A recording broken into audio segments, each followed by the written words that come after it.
ओम राधाए स्वाहा। श्री राधा रानी सरकार की जय हो, जय जयकार हो। उनके श्री कृष्ण जी की जय हो, जय जयकार हो। उनके अष्टसखी मंडल की जय हो, जय जयकार हो। उनके नित्य व नित्य सकल जूथ की जय हो, जय जयकार हो। उनके नित्य नित्य सकल दरबार की जय हो, जय जयकार हो। उनके नित्य नित्य सकल परिकर की जय हो, जय जयकार हो।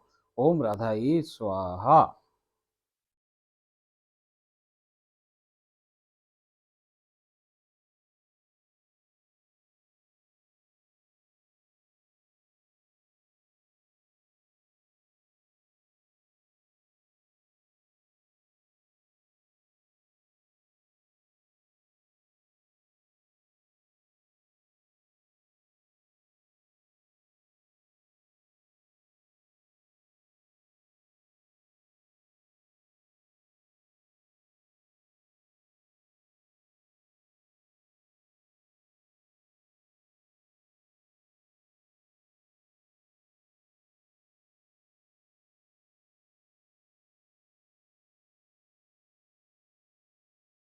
ओम राधाए स्वाहा।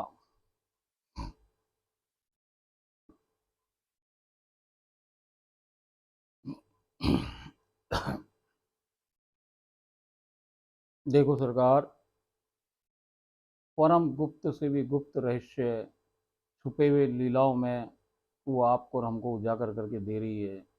वो समझा रही है। वो इसलिए बता रही है सरकार कि आने वाला समय बहुत खराब है। जल्दी से जल्दी सुनो, समझो बातों को फॉलो करो भाई। आ जाओ, सुन लो, समझ लो सरकार। मैं फिर हाथ जोड़ के आपसे पैर छू के रिक्वेस्ट करूं सरकार कि अपने इस मानव जीवन को खराब ना करो सरकार। बड़ी मुश्किल से मिला है दोबारा।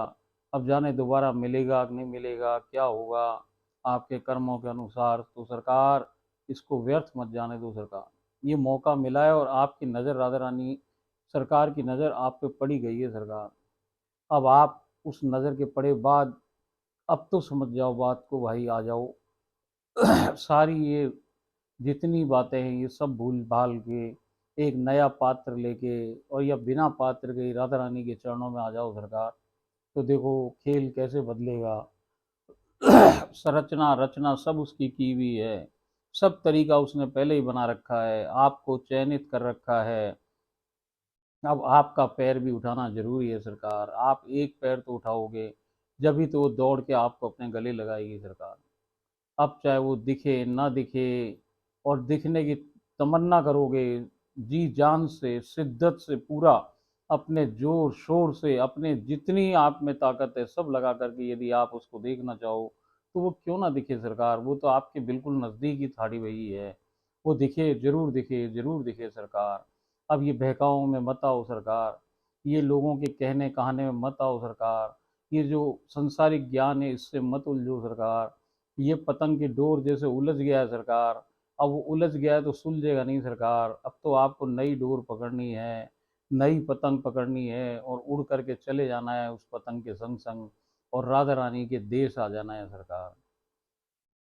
देखो सरकार, पता नहीं क्यों एक बात मेरे मन में आ रही है, मुझे कहना चाहिए कि नहीं कहना चाहिए, मगर जाने क्यों वो कह रही है तो कह वो। अब उसकी मर्जी, वो जाने सरकार।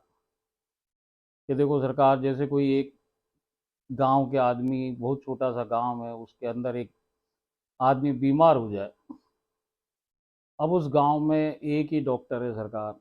अब वो डॉक्टर भी ऐसा है कि जिसने डॉक्टरी की पढ़ाई नहीं करी है, झोला छापी है। कोई कंपाउंडरों से सुन लिया कि काम वाम कर लिया कि दवाई की दुकान खोल ली, थोड़ा बहुत सीख गया सरकार। अब वो सीख गया तो आप उसके पास गए तो उसने आपका इलाज किया सरकार। अब जितनी उसको ज्ञान है उसने उसका इलाज उतना सा कर लिया सरकार। अब उसने बाद में हाथ खड़े कर दिए, भाई मेरे बस की ना, तेरा ये रोग मेरे से ना हटने वाला। अब तो तेरे को कोई दूसरे डॉक्टर के पास जाना पड़े सरकार। अब वो दूसरा डॉक्टर पास वाले कस्बे में रहे सरकार, तो उसने कहा कि उस फलाने डॉक्टर के पास जाओ, वो ठीक करे तुम्हें। अब वो डॉक्टर के पास जाए, वहाँ वो ऐसो डॉक्टर की, भाई उसने डॉक्टर की पढ़ाई करी, एमबीबीएस किया है, उसके पास ज्ञान ज़्यादा है। उसने इलाज को हाथ में लिया और इलाज करने लग गया सरकार। अब वो इलाज करने से थोड़ा बहुत फ़ायदा हुआ नहीं हुआ, और उसने भी बाद में कर कुरा करके अपना जितना ज्ञान था सब कुछ दे दुआ करके और उसका रोग ठीक करने की कोशिश की, मगर रोग पूरा ठीक ना हुआ सरकार। अब उसने कहा भाई देखो, अब ये मेरे बस की बात ना है सरकार। अब तू पास वाले शहर में चल जा और वहाँ किसी एमडी डॉक्टर को दिखा, वो तेरा कोई ठीक कर पाएगा। भाई ये रोग मेरे बस की नहीं है, जितना मुझे आता है वो सब मैंने तेरे को दे डाला, अब ये तेरे को आगे पहुंचना है, दूसरे डॉक्टर के पास जा। अब वो एमडी डॉक्टर के पास गया सरकार शहर में। एमडी डॉक्टर के पास ज़्यादा ज्ञान था, उसने उसको और बढ़िया दवाएं दी, बहुत बढ़िया करने की कोशिश करी, सब कुछ किया, मगर भाव अभी भी उसका रोग जड़ से निकल ना रहा था सरकार। अभी भी वो उलझनों में उलझा हुआ था, रोग कभी कम हो रहा था कभी ज़्यादा हो रहा था सरकार, मगर वो रोग छूट नहीं रहा था। तो वो डॉक्टर समझदार था, उसने कहा भाई ऐसा है कि हर रोग का एक विशेषज्ञ होए, तो तू ऐसा कर कि एक डीएम डॉक्टर है मैं उसको रेफर करूँ, तो वहाँ चला जा। अब वहाँ चला जाएगा तो वो इस रोग का पूरा जानकार है सरकार, वो तेरा रोग ये जड़ से ठीक कर देगा। खैर अब वो उस डॉक्टर के पास चला गया सरकार। अब ये जो डॉक्टरों के पास जाने की गणित है, ये भी प्रेरणा से हो रही है भगवान की, क्योंकि उसका रोग हटाना है उसको। तो कोई एक ऐसी अबूझ शक्ति है, अदृश्य शक्ति है, कि जो उसका साथ दे रही है कि वो एक छोटे से गांव से रोग ठीक कराने के लिए, फिर वो कस्बे गया है, कस्बे से शहर आ गया, शहर के डॉक्टर ने एक बेस्ट डॉक्टर को भेज दिया है। अब वो भेज दिया तो डॉक्टर ने उसको देखा, रोग पहचानता है, वो बहुत ज़्यादा ज्ञानी है, वो सारी बातें जाने, इस रोग का इलाज भी जाने, और वो उस रोग को तुरंत ठीक भी कर सके सरकार। मगर चूंकि क्या कारण है ये समझ में ना आए सरकार। अब यदि वो डॉक्टर भी उससे कहे कि भाई जो पहले वाले तेरे को डॉक्टर दवाएं दे रहे हैं वही बढ़िया है, तो वही लिए जा, उससे ही कभी ना कभी तो ठीक हो ही जाएगा, और फिर तेरे तू वापस बिल्कुल सही हो जाएगा, टाइम लगेगा, अभी और लगेगा थोड़ा टाइम, तू लगा रहे उसी में, उन्हीं की दवाएं खाए जा, और वो नई दवा ना दे उसको सरकार। क्यों ना दे, ये तो वो डॉक्टर जाने सरकार क्यों ना दे रहा। अब ऐसे ही सरकार इस संसार में बहुत सारे लोग हैं जो इस रोग की इलाज जाने सरकार, जो ये मनुष्य का जो तन मिला है, जो मानव शरीर मिला है, ये जो भव सागर की बीमारी, ये माया की बीमारी जिसको में ग्रसित है, उससे दूर करने का रोग जानने वाला है साहब, ऐसे ही डीएम है कोई। डीएम मतलब वो उस रोग का पूरा पूरा जानकारी और निदान जाने सरकार, कि इसका इलाज क्या है, और उस बीमारी का केवल और केवल एकमात्र एक ही इलाज है सरकार। अब वो उस तक डीएम चूंकि ज्यादा ज्ञानी है, ज्यादा जानकार है, तो सारे के सारे लोग उसके पास पहुंचे सरकार कि हमें ठीक कर दो, हमारा मानव जीवन सुधार दो, हमारा जीवन सुधार दो। और वो अब भी ये कहे कि नहीं भाई जो तू करता आ रहा है सो ही कर, तो भैया जो वो रोग लेके आया था उस रोग के संगे आप उसको वापस कर दो। तो भाई आपका कर्तव्य आपने पूरा नहीं किया। आपका कर्तव्य क्या है उस डॉक्टर का, कि साहब जो तेरे को दवा पता है भाई, तू उसका ज्ञाता है, तुमको मालूम है अच्छी तरीके से कि उसका रोग का निदान क्या है, उसका एक ही रास्ता है, कोई दो दवाएं हैं ही नहीं, एक ही दवा है। उस दवा को अपन उसको ना पिला करके और पुरानी दवा पे ही उसको भेज दें, तो ये तो भाई गलत बात होगी सरकार। जो विश्वास से किसी शक्ति ने, किसी महाशक्ति ने अपने पास बुलाने के लिए तुमको माध्यम बना करके उसको भेजा वहां, और यदि आपने अपना कर्तव्य पूरा ना करके उसको फिर वहीं के वहीं भव सागर की बीमारी में छोड़ दिया सरकार, तो आपने गलत किया। आपने उसका उद्धार नहीं किया सरकार, आपने उसको मझधार में ही छोड़ दिया। अरे मझधार में छूटने के लिए तो पड़ा हुआ ही था बेचारा, उसने जाने कितने जन्म लिए, कितना परेशान डोलता रहा वो।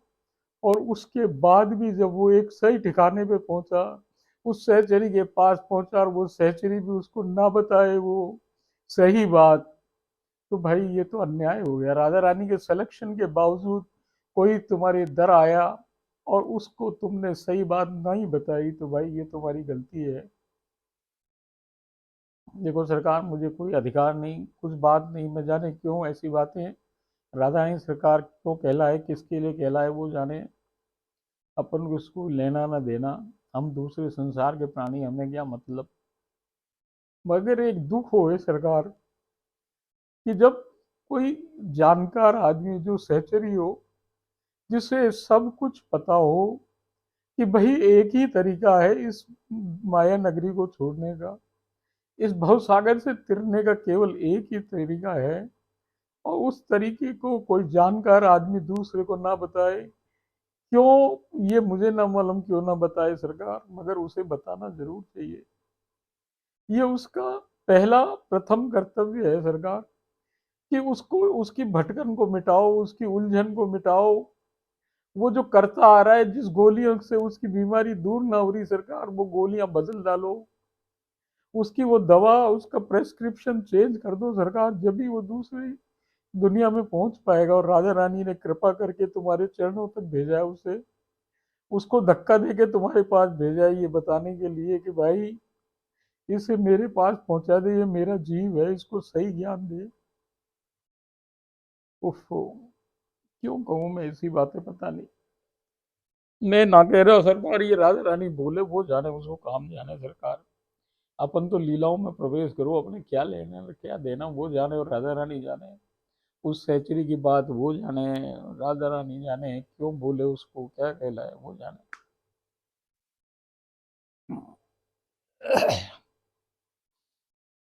अपन तो अपनी दुनिया में आओ सरकार, लीलाओं में घुसो। अब ये बातें पता नहीं उस तक पहुंचेंगी भी कि नहीं, मालूम नहीं।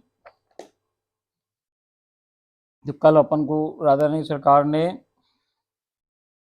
लीला 120 में प्रवेश प्रदान कराया था, आज अपन लीला 121 में प्रवेश प्रदान कराए जा रहे हैं। आज भजनों के दौरान ही आप श्री हम सबके सम्मुख सिंहासन पर अपने दाएं श्री चरण को आगे की ओर कर साक्षात विराजमान हो गई हैं। इस पर सर्वप्रथम जय जय, तत्पश्चात गुरु माता, तदुपरांत मेरे इस जन्म के परिवार के सदस्यों ने, और अंत में मैंने आप श्री चरणों को स्पर्श कर चूमा चूसा व चाटा है। मैं आप के श्री चरणों में शीश नवाए दंडवत मुद्रा में बैठ गई हूँ। आप ने सिंहासन से झुककर मेरी ओर दृष्टिपात किया है। तत्पश्चात मेरे शीर्ष को उठा अपने श्री अंक गोद के सम्मुख अपने श्री हस्त कमलों में धर अवस्थित कर लिया है। ओफो, मेरे तो सरकार,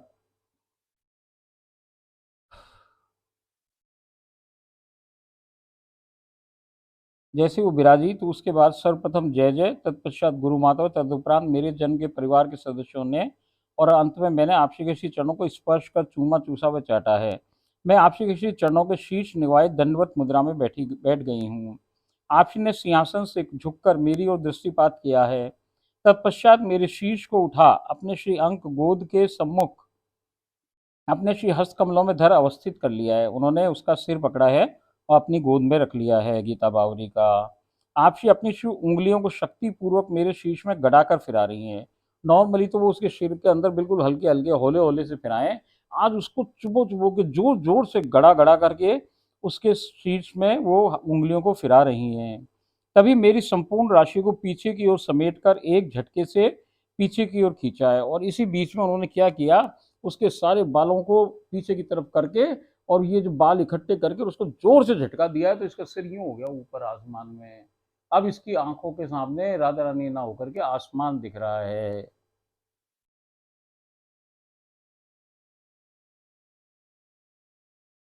फलस्वरूप मेरा मुख ऊपर हो, नेत्रों में आकाश दृष्टिगोचर हो गया है।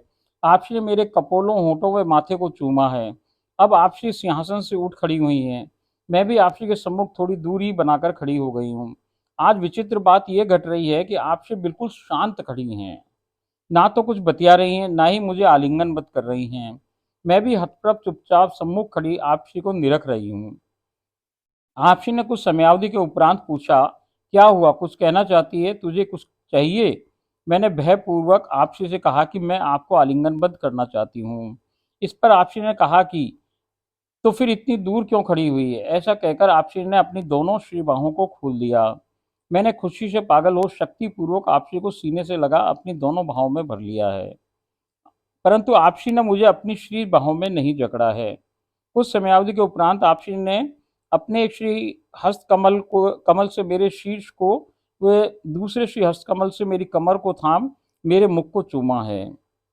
अब इस बीच में ये अलग खड़ी हो गई है, मगर आज राधा रानी सरकार न तो कोई बात कर रही है, बिल्कुल चुपचाप एकदम शांत खड़ी है। और ये दूर खड़ी हो गई थोड़ी कि भाई आज कोई अलग तरह की राधा रानी दिख रही है, तो भाई इसने ये चुपचाप ही खड़ी गौर से देख रही है। उन्होंने इसको पढ़ लिया कि बोले कुछ चाहती है क्या, क्या बात है, क्या परेशानी है।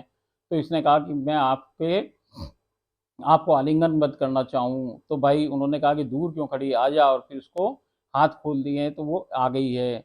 मगर आज इसने राधा रानी सरकार को तो आलिंगनबद्ध कर लिया है, मगर रोज तो राधा रानी सरकार भी इसको खींच ले अपने अंदर। पर आज उन्होंने इसको पकड़ा ही नहीं है। ये केवल खुद ही चिपकी हुई है उनके, उन्होंने अपने हाथों से इसको नहीं थाम रखा है।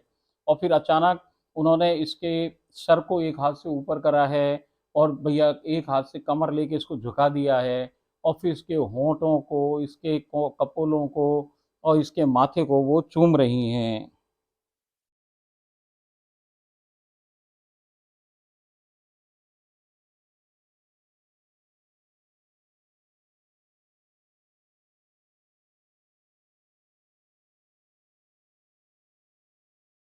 कुछ ही समयावधि के उपरांत आपसी ने अपने एक श्री हस्तकमल से मेरे शीश को व दूसरे श्री हस्तकमल को से कमर को थामकर मुझे चूमा है।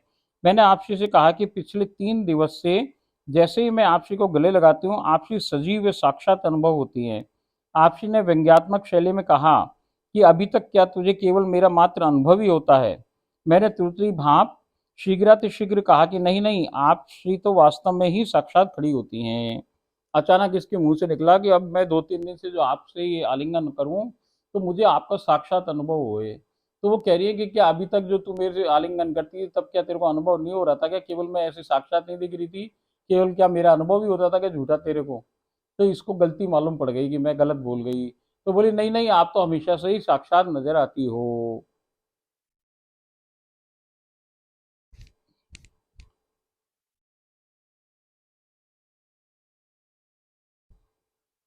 तब आपसी ने मुझे पुनः बिठाकर मेरे नेत्र युग्म, होंठों, कपोलों, नासिका, माथा, कर्ण युग्म को अपनी श्री जिह्वा से भली भांति चाटा है।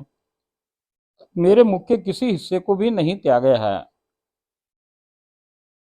इस सब प्रक्रिया के दौरान गोलोक वाली जय जय वहीं खड़ी सब कुछ बड़ी गौर से निरख रही हैं। अब देखो सरकार, इस बीच में फिर क्या हुआ कि जब ये आलिंगन करके इसने उन्होंने इसको ये अब हाथों से अपने इसके मुंह को लिया, चूमा है। उसके बाद अपने इसके दोनों गालों को पकड़ के इसके मुंह को, फिर उन्होंने इसके होंठों को चूसा है, इसके माथे को, इसकी आंखों को, इसके कपोलों को, इसके कानों को, और फिर चाटना चालू कर दिया सरकार। और सारे मुख का कोई हिस्सा ऐसा नहीं छोड़ा जो उन्होंने उसके अपनी जीभ से ना चाटा हो। देखो मैं आपको बता रही हूँ, बार बार बता रही हूँ कि कोई ना कोई बड़ी लीला होने वाली है सरकार, जिसकी ये सब तैयारियां हो रही हैं।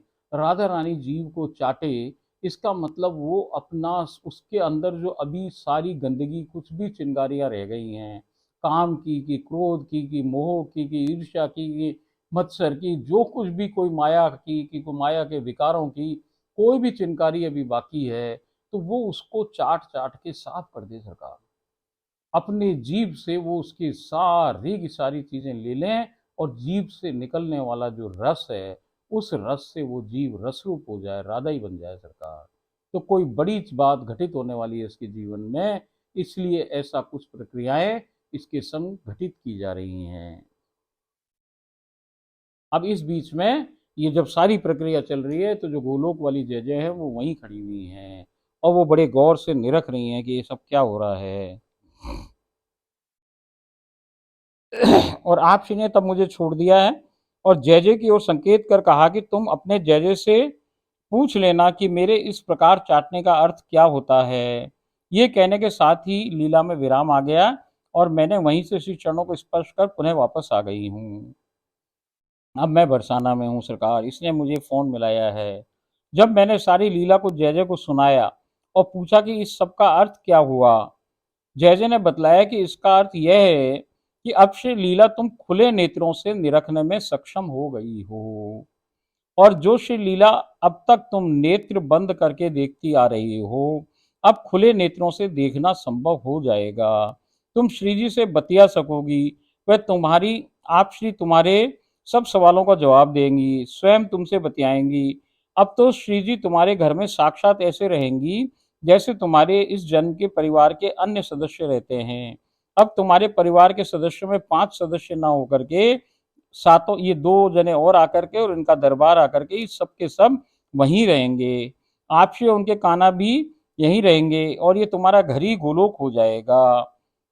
गोलोक में तुम्हारे घर की स्वामिनी स्वयं अपने कान्हा के संग तुम्हारे साथ रहेंगी, अपने दरबार सहित। तुम सब जीवित ही गोलोकवासी हो जाओगे। ओम राधाए स्वाहा। देखो सरकार, मैं आपको इतनी देर से बता रही, मुझे तो पता था मगर मैं आपको बताना नहीं चाह रही, सस्पेंस रख रही। सस्पेंस को मजा ही कुछ और है भाई। तो मैं आपको ये इसलिए ना बता रही है कि अब ये जो सारी प्रक्रियाएं पीछे 4-5 लीलाओं में रस में डुबो रही हैं, कभी उसको चूस रही हैं, चाट रही हैं, कभी क्या कर रही हैं, कभी क्या कर रही हैं, कभी उसके कान खींच रही हैं, कभी उसकी आंखों को कर रही हैं, कभी होंठों को चूस रही हैं। ये सब क्या हो रहा है? रस में कितना डुबोया जा रहा है उसको। इन सब का कारण क्या है कि जैसे मैं बताई कि उसकी सारी गंदगी जो भी कुछ उसके चिंगारियां हैं, उसको सबको बुझा दिया राधा रानी सरकार के रस ने।